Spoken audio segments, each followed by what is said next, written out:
Introducing QDUC!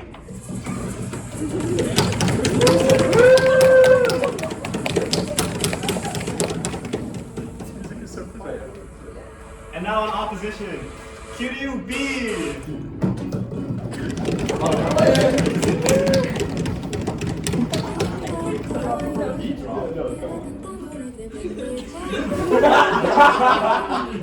Alright, welcome to Grand Finals. We'll start off with panel introductions and then we'll do team introductions. My name is Ted. I will be the chair of this final. Let's see left and right. Sure, I'm Muriel. I'm a panelist and I know any pronouns. Hi, my name is Alice. I'm Yueqian here. Hi, I'm Vasu. I used to be here. Cool. Let's do team introductions. Let's start off with government. Let's do name, speaking order, and pronouns if you wish to disclose them, as well as times for your speeches. Awesome. Prime Minister, Khaled, he, him, and he, MR.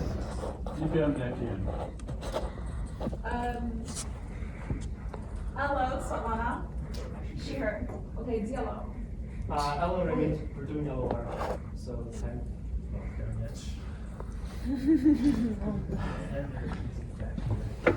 Alright. Motion before the House is this House believes that Buddy shouldn't be allowed to compete in the state finals. I call upon the Prime Minister to deliver the first address to defend the motion in their name, not exceeding 6 minutes 15 seconds. Woo!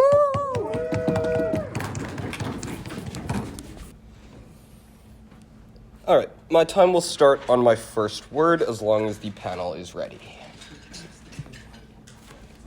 I'm doing the time, by the way. So. Awesome.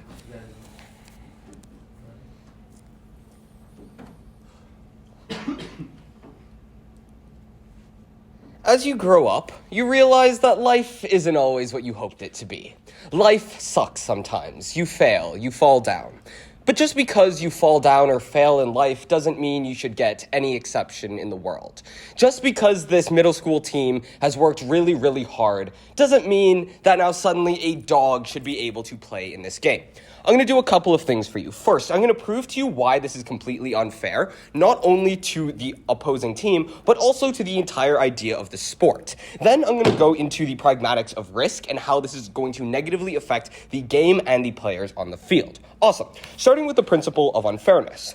First off, Buddy cannot compete in the state finals because it's unfair to the rules. Yes, the rules do not explicitly state that a dog cannot play basketball. But what is said in the rules is that, one, if you did not sign up to compete in this competition, you are ineligible to compete. Second, this is also a non-human competing in a game, but I'll get to that a little bit later. The best example that I can do for this is just because you only have 4 players and LeBron is on the sideline watching doesn't mean LeBron can join your team and now absolutely win.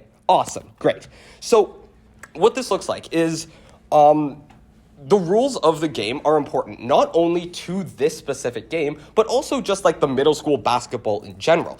The individuals on both teams have consented to the rules, whether they had to sign a contract or only verbally agree. They were aware of the rules before they entered the tournament, one second, and while they are in the tournament, they now need to abide by said rules. Well, I'll take that clarification. Yeah, so nowhere in the info slide does it include other rules. And on top of this, I think it's fair for the average reasonable voter to consider that like mid-season players can sub in all the time. Yeah, absolutely. You can't just spec in some. Oh, yeah, for sure. This is with the basic assumption that for any tournament in any discipline ever, you generally need to sign up and agree to a set of rules. These are a generic set of rules that are generally applicable to any sport or any competition, regardless, okay? But let's just assume that, sure, this dog is allowed to come in. This brings us to our second point on the pragmatics of risk and how this is going to be bad for not only that team, but the opposing team and all the spectators as well. So, first, although it's not like American football, basketball is still a sport with a decent amount of physical contact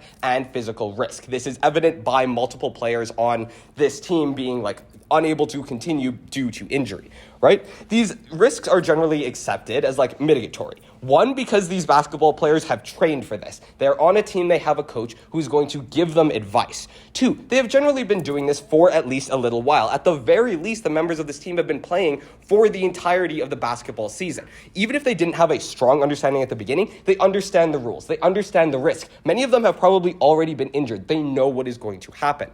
Unfortunately, Buddy is not an animal that can communicate with humans, meaning that not only is it an animal with less intelligence than a human being, meaning it's unable to actually understand what the risk of the game is, but this dog is also unable to act in a manner which reduces risk. What does this look like? This looks like a dog, when you throw a ball for it to go catch, it will sprint as fast as physically possible, generally, even if it is into a wall. We are going to give Buddy the assumption that he is a lot smarter than this. Unfortunately, he is still an animal. He still has instincts that he will follow, meaning that when he sees a ball going flying across the court, his intuition is probably going to be, ball, I want, not, I wonder if I can get this in that net over there, right? So what we are already saying is that the individuals on the other team are playing rough. They are in it to just win. They're jerks, right? They've already injured so many people on this team. One, there's a risk to the dog, right? This dog is unable to protect itself. So as it is running to go get that ball and suddenly gets hit on the side by one of the opposing players,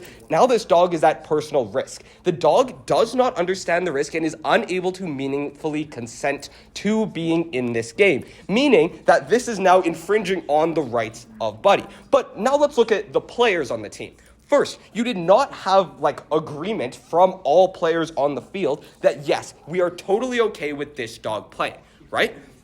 Second, the people on the opposing team may also get really injured. Please remember, these are middle school students. They are not playing against 6'5" individuals in the NBA, meaning that if this dog is running for that ball and hits a middle schooler, this middle schooler may incur a number of injuries, whether that's bite marks if the dog had his mouth open. This can be scratches if the dog attacks with the claws or jumps with the paws, or even just fully bodying this individual for them to twist their ankle. This is a higher level of risk than was accepted by any of these players, meaning that we cannot, ethically allow this dog to play with the understanding that either these middle schoolers are going to get hurt under rules of which they did not consent to play, or this dog, which also is unable to meaningfully consent, is also going to get hurt and play. What this also looks like on a little bit of a larger scale, including the audience, is if anyone's allergic to dogs and this dog is on the field, someone can have an anaphylactic reaction and die. This is middle school basketball. We are not hoping for a dead child on the field just so that this state final can continue.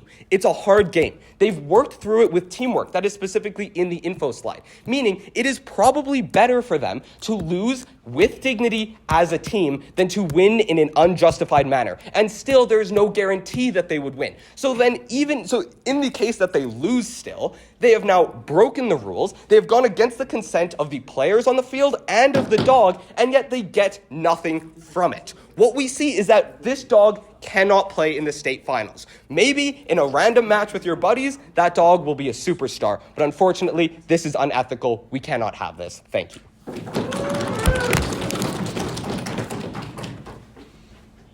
I thank the Prime Minister for that speech. I call upon the Deputy Leader of Opposition to introduce the case for side opposition.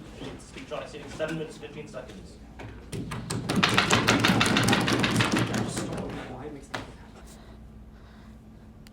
Thank you, panel. Today I will start by talking about my point of why Buddy's happiness can be considered in this round, and why all the harms that have been shown to us by Gov really don't make that much of a difference, and in this round don't have any effect. So first of all, let's start by talking about why Buddy playing basketball actually is better for him, and it makes him happy. So we know that the person who is Josh, the child, he has discovered that Buddy likes playing basketball, and he would not have discovered this if Buddy had not taken the initiative to put himself forward and play with the ball and try to put it in the net, which obviously shows that Buddy is smarter than what Gov has tried to tell us, which oh, he's dumb, he doesn't understand that he needs to put the ball in the basket.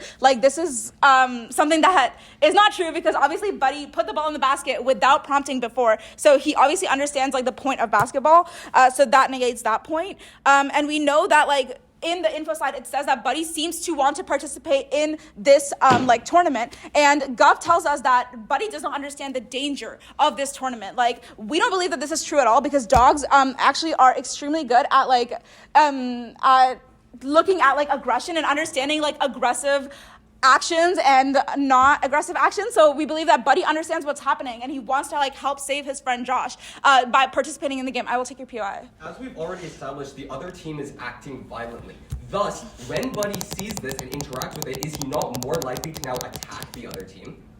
Okay, this is a great point because if the other team is attacking, then I feel like it might be justified for Buddy to attack at the same, like attack them and respond to aggression with aggression. Like if the other team is breaking the rules, the dog can also break the rules of the game. Like I feel like that's fine. That's a wash. Other than that, we also know that Buddy comes from an abusive background, right? We know that he was abused in the past. So we believe that basketball is something that obviously he enjoys and he has like participated in it a lot with Josh. So we believe that Buddy finds some sort of fulfillment through the sport, as a lot of people who come from abusive backgrounds have been seen to find through sports. So that's like another reason why Buddy is happy with playing basketball. So basically through all of this, I have established that like Buddy is a dog who enjoys basketball. He likes playing basketball and he would like to participate in this game and help his friend Josh. Okay, now let's talk about why participating in this game will not cause harm to Buddy or the other players, negating the dangers that Gov has given us, and then also talk about why like participating in this game would actively help Buddy's position, which is like good because we're like having less animal abuse, blah, blah, blah. Okay, so let's start by talking about like unfairness. I feel like I've already covered like if the other team is obviously not playing fair, which is why referees are like, oh, there's no rule that says that dogs can't like play in the game. So we already have that rule from the referees. We also like want to spec call that what was said by Gov relating to like we don't like the rules of the specific competition that like you have to like sign a contract or whatever. None of this was mentioned in the info slide. So like I don't believe that that's something that can be taken into consideration in this debate. And if this isn't true, like, or even if it is true, like this contract that is signed by coaches or teams. So if the coach wants to sub Buddy in as like a benched player, like there's no rules that restrict that from happening because of the fact that there's no rules that say that a dog cannot play. So that would be a spec call if they like use that contract to try to win over us. Other than that, they say that Buddy can't communicate with humans. We believe that this is a gross like miscommunication of like dog intelligence. Like dogs are extremely intelligent animals and we know this, and there are so many ways that dogs have been found to communicate with humans. And we know that golden retrievers specifically have an uncanny ability to like understand human emotions and like understand like what is happening around them. For example, like when people are going through grief, when somebody has died, like their golden retriever will come sleep with them, like help comfort them, etc. We also know that dogs are used as like guard dogs in the house. Like if somebody comes in who's like trying to break into the house, they obviously like recognize the aggression that is happening towards their owners and they want to like help fight against that. So we believe that Buddy is like smarter than what Gov has like framed for us and will be able to participate in this basketball game to like a good extent. They also say that Buddy will follow instincts because he's an animal. Like what is the definition of an animal? Like we're all basically mammals. Like animals, like there are a lot of players, like basketball players, when they're on the court, they will follow their instincts. Like nobody is doing like great analytical thinking. Like there is some analytical thinking that goes into basketball, but a lot of times players follow their instincts. So what is wrong with Buddy following his instincts if it comes down to the same thing? And as I've already established, he knows like that the ball needs to go in the basket. So that's not like, he's not going to run into a wall or whatever, as they said. And even if he does, like he's going to be okay, whatever. Dogs are like really hardcore. They also said that dog is unable to protect himself from these bullies. We don't believe that this is like a fair point to make. We believe that aggression could be there on both sides and both sides might get injured. So if one side like refrains from aggression, the other side will as well. If the one side does not refrain from aggression, then the other side will respond, and we feel like this is fair. And even if like they talk about like, oh, teeth, like Buddy has teeth, this will cause like claw marks or whatever in the other person. We can use like protective gear. Like basketball players wear protective gear all the time. We can put Buddy in protective gear so much so that he can participate in the game without like harming other people. And if a person is not aggressive against him, like golden retrievers are not known to be aggressive, right? So unless somebody shows like extreme aggression towards him first, he's not going to respond by biting them or whatever, as they may have said. And also these are middle school students, like they're not strong enough to like hurt a dog too much. We feel like the dog and the middle school students are fairly evenly matched. Like they're basically the same weight. They're basically like they have the same strength. The only thing that would be different is like if they have teeth. But like as I said, we can like put protective gear on the teeth to prevent them from like hurting people. And we also find like a contradictory case from Gov's side where they talk about like, oh, this dog is too dangerous to play with middle school kids. And then they also say that the dog is like unable to protect itself from middle school kids. So we feel like this is extremely contradictory. Like, which is it? Is it helpless or is it dangerous? Like golden retrievers are very smart and they understand human actions very well. And you know how like in like athletes and stuff, they do like drug testing before games to like make sure, we don't know if they do that at state finals, but like they do drug testing before games to like make sure that athletes are not like extremely aggressive, not on tee, etc. That would like increase their aggression towards the other team. We believe that like if drug testing is justifiable, then we can also justify like aggression testing. Like there are ways to find out if a dog is more aggressive than like a regular golden retriever might be, which would like we base our entire case on like a regular golden retriever's characteristics, right? So even if Buddy is like more aggressive than other dogs because of like coming from an abusive background or whatever, there are ways that we can find out about this. So what have I told you? I have told you that like this dog is happy playing basketball. He wants to play basketball. He wants to help save his owner from these like aggressive teenagers, aggressive middle schoolers. And even if the middle schoolers are like dangerous towards Buddy, Buddy can respond with aggression. If they don't respond with if they don't have aggression against him, then he won't need to do that. Thank you. I thank the Deputy Leader of Opposition for that speech. I call upon the Deputy Prime Minister to continue the case for side government.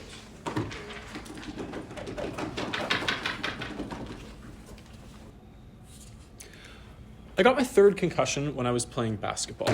I was going up to the net to try to get a rebound, and another guy in my grade, similar size, similar height, came down elbow on my head. The reason why I got this concussion was because I failed to accurately predict the trajectory of his jump, what he was doing, where I would be in relation to him once all the cards fell. If I can't accurately predict what to do to avoid injury during a basketball game, despite being very familiar with the actions of other humans, in what fucking world will Buddy, a dog, be able to accurately predict what he needs to do in order to avoid injuring himself and injuring these other humans? Our case is not contingent on Buddy biting the fucking 12-year-olds, but of course, if he does that, if he claps back, as OO thinks is principally justified, that's an obvious win for us, because Buddy will definitely be put down if he bites a kid, regardless of if it's principally justified. That kid will also be injured by the dog bite, probably get rabies. Obviously, if that happens, we win. But our case is far more about the more realistic scenario of there being a collision, that even if it seems like it wouldn't be that big, you fall onto the hard ground, you, for example, sprain your ankle, you, for example, tear a ligament, you, for example, fall face first into the ground, get a concussion.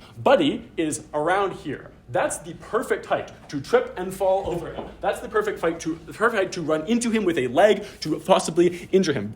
Golden retrievers are nowhere near as resilient as they say they are. They are smaller than the average 12-year-old, but even if they weren't, it doesn't particularly matter. So this is by far the most obvious win for Gov. We prove a pretty clear risk, which is to say to the health and well-being of both Buddy and the participants in this activity, and we prove that no one involved has consented to, or at least the vast majority of people involved haven't consented to this risk. We've shown that the other team obviously doesn't want Buddy to sub in because they want to win the game, and they haven't consented to Buddy being able to play. So they haven't consented to this additional risk. And Buddy, because he is a fucking dog, is fundamentally unable to consent to this risk. They say he can communicate and that this is sufficient. No, it isn't. Buddy can absolutely communicate to some degree. He can communicate when he's happy. He can show empathy towards a fellow human when this human is suffering. But he doesn't have the ability to meaningfully consent to risks. He can't be informed of them. He can't speak out exactly what risks he finds to be appropriate. He can't evince that he understands the exact magnitude of the risks. I have no idea why he could understand and appreciate the risks, and even on top of that, even if he could understand and appreciate the risk, I have no idea why he could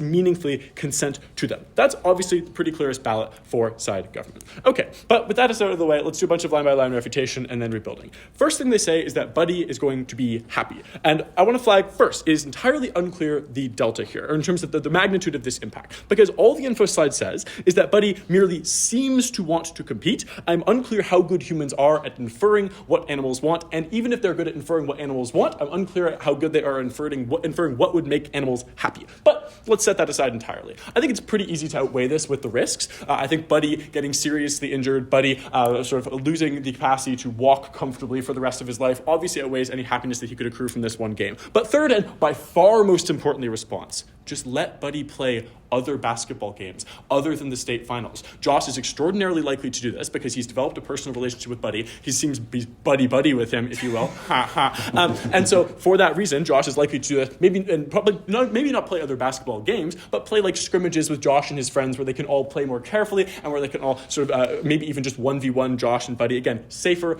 more controlled settings. And the reason why Buddy will get just as much happiness from this is that Buddy doesn't understand what a state finals is. He doesn't understand the unique importance of this game. Dogs don't know what tournaments are. All the Infoslide says is he's good at shooting balls into nets. That's all we have to go off of. They're assuming he knows what a state final is. He absolutely does not. He just likes playing basketball, wants to play basketball. Maybe he sees Josh is unhappy right now. And so for that reason, we can get all the benefits of Buddy being happy by playing basketball on our side in more controlled, in more safe settings where everyone involved, Josh, or at least where all the humans involved are consenting to any risks that come from this. Okay, great. Now, lastly, I want to deal with their point on unfairness. They say that while the other team is playing unfair right now, so this is really just a wash. This is the only way Raymond could realistically DLO dump his way to victory. But let me deal with it right now. There's an obvious difference. But first thing to flag, all the Infoslide says is that the other team has been engaging in unsportsmanlike conduct. That actually doesn't necessarily entail that they're breaking the rules. Unsportsmanlike conduct can often be playing within the rules, but just playing a little bit mean, playing a little bit dirty. Second, there's an obvious difference, even if they're like technically breaking the rules, between like fouling or having a technical foul or breaching the rules in some small ways and stepping outside of the rules altogether. Because note, once you let Buddy play, you are engaging in a fundamentally different sport than the one that everyone agreed to starting off. You are not only breaking the rules, you are breaking the system of rules altogether. So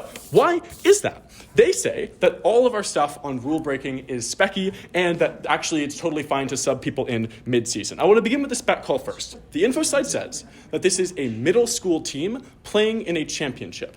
Anyone with half a brain cell can infer that this is a middle school championship. What do you need to be eligible for a middle school championship? You need to be in middle school. If Buddy were in middle school, then we would have no problem with this. He would be eligible. He's not. And so for that reason, he is ineligible. It is breaking the rules to allow him to play. Even if that weren't true, though, let's gauge with their stuff on subbing in mid-season. Sure, you can sub someone in mid-season. You can add a player to the roster mid-season. But in every single sport, you can't add a player to the roster mid-game. That is always against the rules. I think the average reasonable person knows that. Okay, great. So that's why it is that this is obviously against the rules. And that's why it's analogous to like subbing in some 40-year-old guy into a middle school game just on a whim because you feel bad for the team that's currently losing. It is an obvious principal harm in addition to the most likely practical harms that we've already outlined to you. Great. What else do they say? First, I just want to, what else do they say?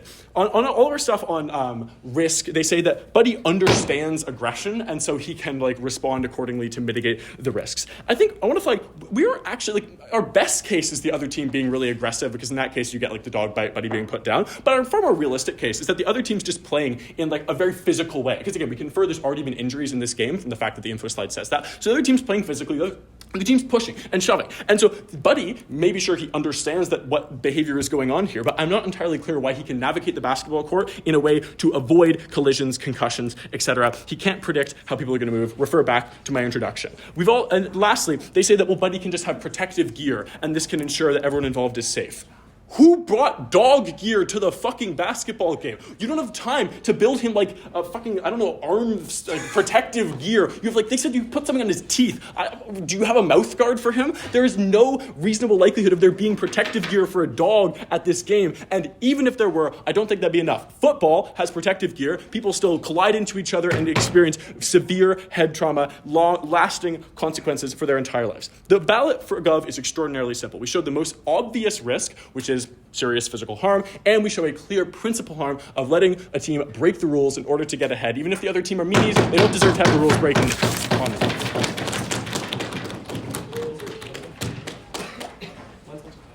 All right, I thank the Deputy Prime Minister for that speech. I call upon the Leader of Opposition to deliver a speech not exceeding 10 minutes.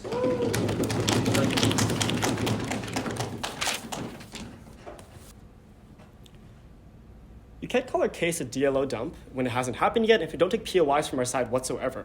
We've provided many POIs. You didn't give us a single chance to ask you anything. I'll, on the contrary, take many POIs. They'll have plenty of chances to engage. If they do this in GovWhip, they're obviously just trying to avoid the problem. Cool. Let's talk about our case, because Nick pretty flippantly just dismisses all the dog's desires. I think this is quite unfair to do. But secondly, I want to weigh against, let's just quickly talk about what this motion actually is, right? This house believes that Buddy should be allowed to play. Not that this house would put Buddy in to play.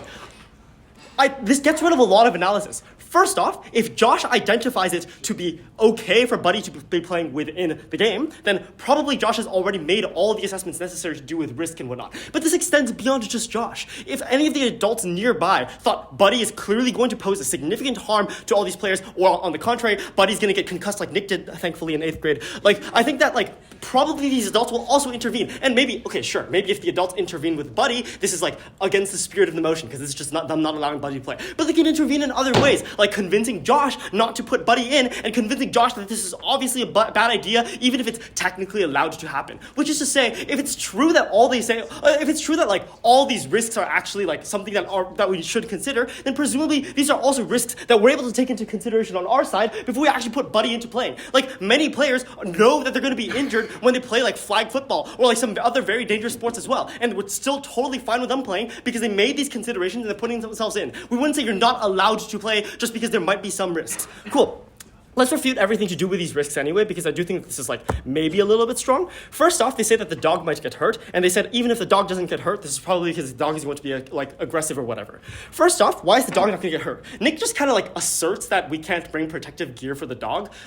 I don't know when this tournament is happening. Nowhere in the info slide does it say it's right now. It doesn't say it's in a month or whatever. And even if it does say this in the info slide, we have things like retainers for dogs. We also have things like helmets for dogs, because dogs are often on motorcycles. Dogs are often on many places. I'm not sure where this is happening. Maybe this is in a developing country where dogs are traveling on motorcycles. This is totally reasonable, yeah? The info slide says this is happening mid-game. No one brought dog protective gear to the game. He just suddenly appeared at the game. Okay, cool. Then Josh probably also designed protective gear for the dog, because Josh clearly plays a lot of basketball with the dog. This is all incredibly speculative. I'm not sure why there is or isn't protective gear for the dog. If it's so big of a consideration that just accidentally you might hurt the dog, then these accidents will also happen in the same other scrimmage games they want to push at the end of their speech. So probably you also had designed this gear for the dog. We can speculate as much as you want, decide this debate on what is certain. Secondly, I think it's very reasonable to argue that you'll have deterrence on punishments on these bullies, right? So if a dog is playing in the game, you'll probably go pretty hard on, hey, don't fucking kill the dog, or else we're gonna probably expel you from school. This is probably something that you're doing that's pretty bad, right? So deterrence, when it is strong enough, means bullies will probably behave in ways that make them not bullies and probably make them behave significantly fair to the dog. Cool. Let's talk about dog hurting kids.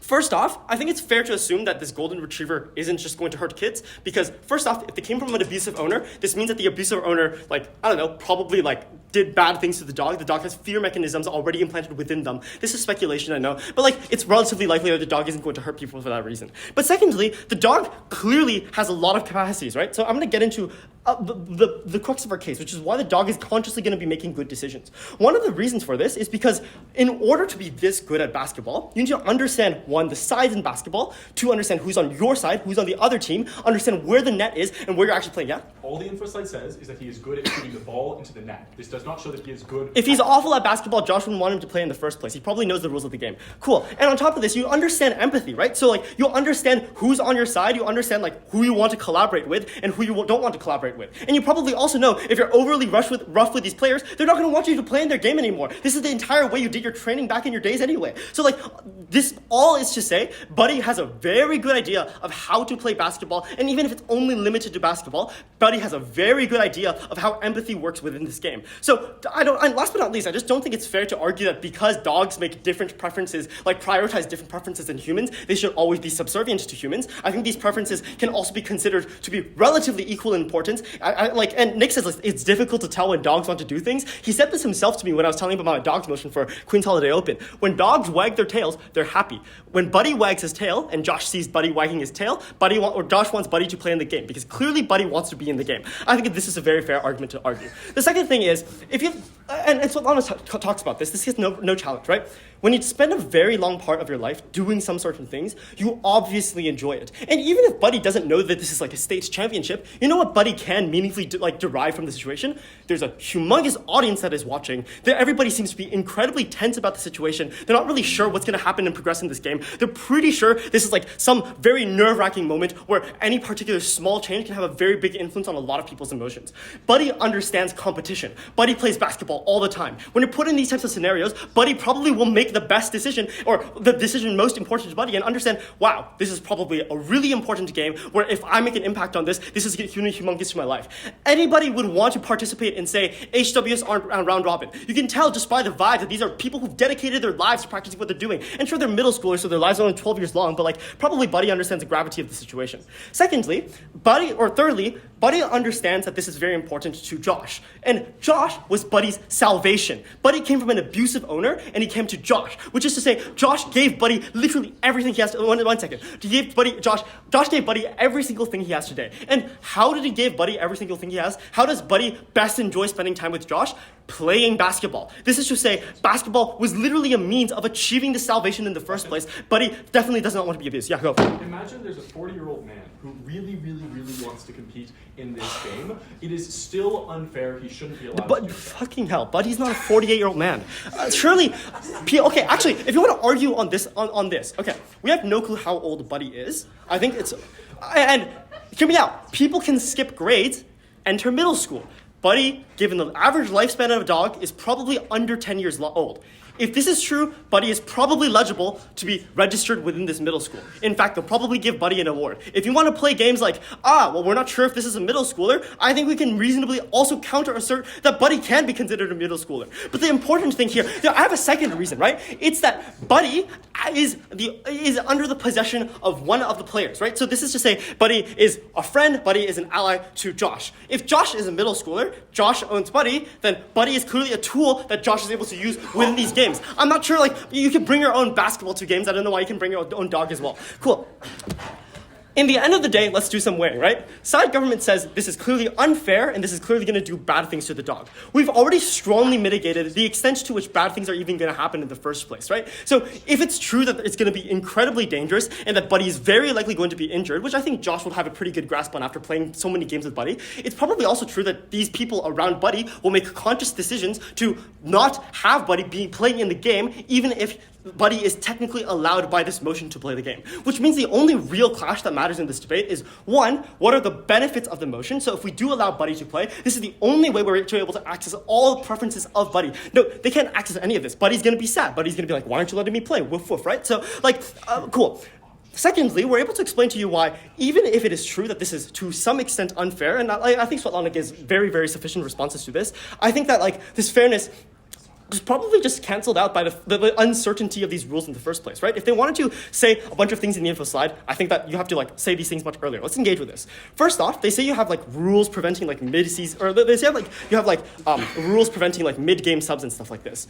Who the fuck said this? Very often you often have injured players going off the field. If you injure 9 or 10 of your bench players in a soccer game, do you just have to play without a player? I don't know if this is the actual rule. I don't think the average reasonable voter knows this either. I think the average reasonable voter would in fact argue that it is reasonable. If the entire team gets injured on your team, then probably subbing somebody else is fine. And I actually think in the movie, everybody did get injured and Buddy was literally the additional player. So anyway, cool. The second thing is, it's just spec to dump all of these things into the round. You shouldn't credit this as an assertion. We can very meaningfully counter-assert that the contract doesn't probably go into so much depth as to say you don't sub in people mid-game. This is a middle school game. If it doesn't have the gravity that Gov says it is, then it probably also doesn't have as many specifications. You're just signing up for his team, that's what it says, right? So if this is true, then we're able to show you why, one, this is probably not that different from any other particular change of rules, which happens all the time when contracts aren't detailed enough. And secondly, we show you that this is overall going to be in the benefits of Buddy. Let's do some weighing then. Even if it is to some extent unfair, we're willing to bite this bullet. The reason for this is because Buddy is unlocking significant amounts of happiness from this event. This is a one-of-a-kind event because Buddy can play hundreds, thousands of games with other friends in scrimmages and whatnot. Buddy cannot play in other state championships where everybody in the round cares so much about the game. We're able to devote so much to Josh. And notably, Buddy probably knows the gravity of this event for Josh. Josh probably mentions the words in English, and even if Buddy doesn't know the words in English, Buddy can hear the words all the time and just infer that this is something important to Josh. So if this is true, then Buddy goes into these games. Buddy knows Josh is made extremely happy if we're able to win this event. Josh is made extremely happy if he's able to cooperate with me. Buddy's able to therefore feel that he's contributing to a great deal to this event. Last but not least, I just want to preempt anything that Gov Whip can bring about Buddy feeling stressed about the event.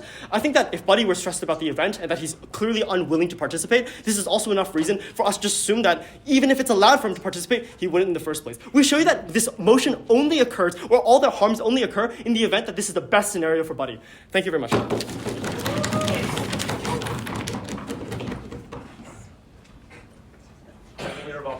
speech, I call upon the Prime Minister to deliver the reply speech for side government. Not exceeding 15 seconds.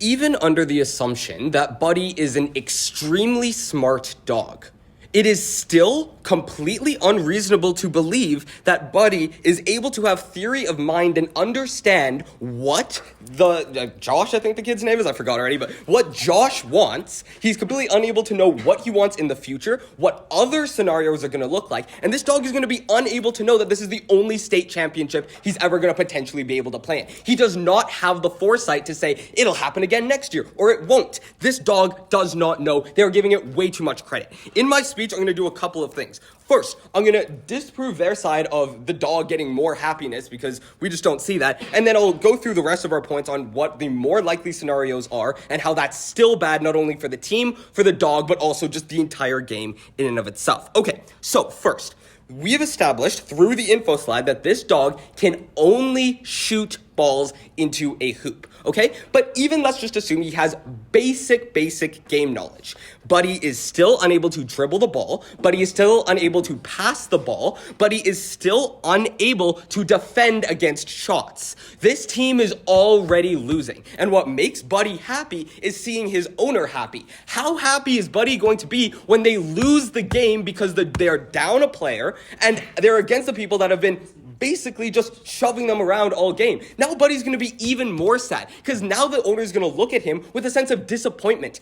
All of his hopes were on this dog. All of his hopes were that we are going to win. We are going to get past this. But no, it's a dog. It cannot play basketball, meaning they're still going to lose. Now the dog's going to feel worse overall because his owner's not only not just sad, but also disappointed in him. This may impact their relationship in the long run going forwards because Josh will never be able to forget that Buddy let him down in the most important moment in his life to date. Okay, cool. Anyways, moving to the rest of the stuff that we were talking about.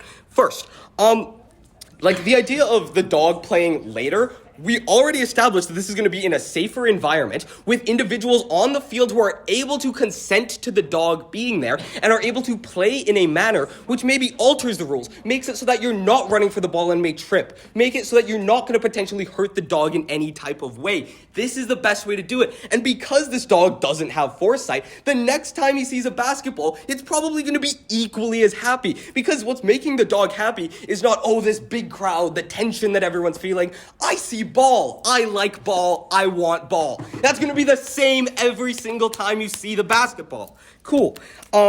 Next thing. It's like Raymond brought up that it shouldn't be allowed to play. And here's how we are going to concretely finish this. What was said is that Buddy may be of middle school age, so maybe he can play. The problem is that even, let's assume, yes, Buddy is exactly middle school age. He's the perfect age. He is still not enrolled in a middle school, meaning you are not a middle schooler and are not eligible to play in the game. It'd be the same as my older brother coming in, as he was in middle school at some point, so he should be allowed to play because we are not enough players. Whatever, that doesn't work. Okay, let's take this entire round and just very quickly finish it. Whether Buddy should not be allowed to play. He has the opportunity and the ability to potentially very severely hurt the other players on this team. Whether that's his intention, whether it's not. If you are jumping towards the ball to bump it into the net with your mouth open, because that's generally how dogs jump, it is very reasonable that a tooth might get stuck in someone. Again, going back to the allergy point, you have no guarantee that the players on the field are not going to die. This is middle school. We do not want dead players. So, really, just taking it all as a whole, should Buddy be allowed to play? Absolutely not. Thank you for your time.